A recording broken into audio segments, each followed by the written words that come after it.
चिन्ह नव्हतं तिथे, म्हणजे दाबलं तिथे नव्हतं.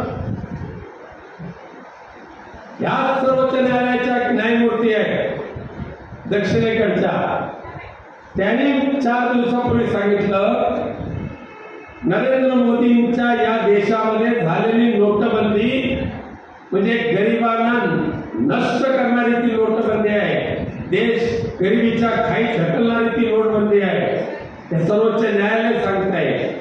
आणि त्या आपल्या देशाच्या अर्थमंत्री आहेत निर्मला सीतारामन, खूप मोठ्या विद्वान आणि नरेंद्र मोदींच्या खास विश्वासातल्या आणि तुम्हा व्यापाऱ्यांना जीएसटीच्या कचाट्यात ज्या अर्थमंत्र्यांनी फसवलंय, अटकवलंय, त्या या निर्मला सीतारामन तिच्या नवऱ्याने सांगितलं की देशामध्ये जे चाललंय ते देशवासियांच्या हिताचं नाही. नोटबंदी असेल, जीएसटी असेल, या देशाला गरिबीच्या खड्ड्यात ढकलणारे हे निर्णय आहे. या अर्थमंत्र्यांचा स्वतःचे पती महाराज सांगतात. आता यानंतर नरेंद्र मोदींना आणखी काय हवंय, अजून हवंय काय? खास करून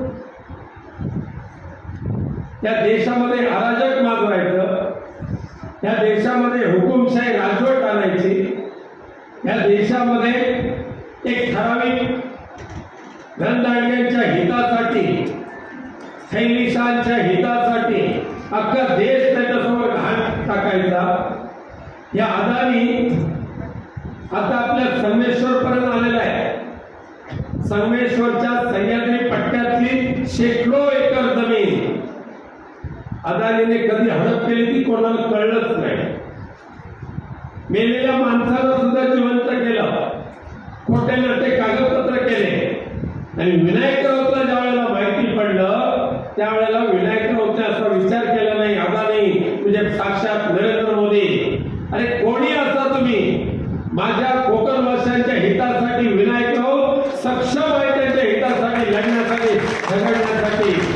कोकणची भूमी आम्ही कोणाच्या घशात घालून देणार नाही आणि घालणारी औलाद या ठिकाणी उभे राहणार नाही. आज आम्हाला अभिमान आहे आमच्या पक्षप्रमुख उद्धवजी ठाकरे साहेबांचा, आम्हाला अभिमान आहे आमच्या शरद पवार साहेबांचा, आम्हाला अभिमान आहे या देशामध्ये भारत जोडोच्या माध्यमातून संपूर्ण देशामध्ये फिरून संपूर्ण देशवांची मनं जाणून घेऊन लोकांपर्यंत पोहोचण्याचं धारिष्ट्य ज्या राहुल गांधींनी केलं त्यांचा आम्हाला अभिमान आहे. आणि या नरेंद्र मोदी साहेबांनी त्यांच्या अमित शहाने काय केलं, नेहमी त्यांची कुचेष्टा करायची, त्यांच्या भारत जोडो यात्रेच्या समोर विघ्न आणायची, काही ठिकाणी गुंडा पाठवायचे. तरी सुद्धा राहुल गांधींनी भारत जोडो यात्रेच्या माध्यमातून संपूर्ण देशवासियांना एकत्रित केलं. आम्हाला अभिमान आहे, आम्ही पूर्ण शिवसेना उद्धव बाळासाहेब ठाकरे राहुलजींच्या भारत जोडो यात्रेमध्ये सहभागी झाले होते, कारण ही आता काळाची गरज आहे.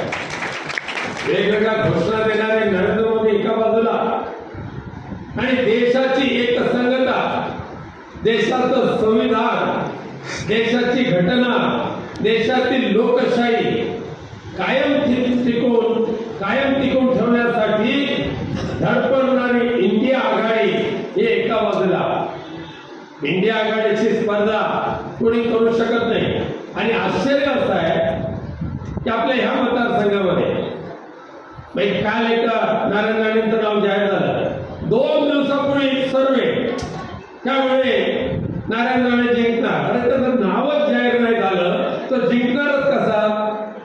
उमेदवारी ज्याने भरली नव्हती अर्ज, तो जिंकणार कसा? सगळं मॅनिप्युलेशन, सगळं सेटलमेंट.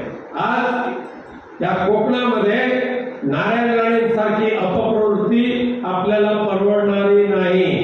ज्याने आपल्या राजकीय आयुष्यामध्ये विध्वंस केला, रक्तरंजित राजकारण केलं, ती कोकण आपली विचारवंतांची भूमी आहे.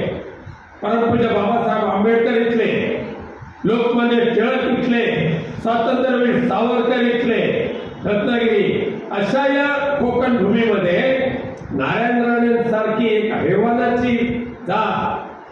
तर पुन्हा एकदा राजकारणामध्ये डोकं वर काढून पाहत असेल, आज काही जणांना शिवाय त्याच्या वेळा खेचलाच पाहिजे. घेतणारच. पण सिंधुदुर्गामधून 500 खिशात घालून बसा गाडीत कारण काही जणांना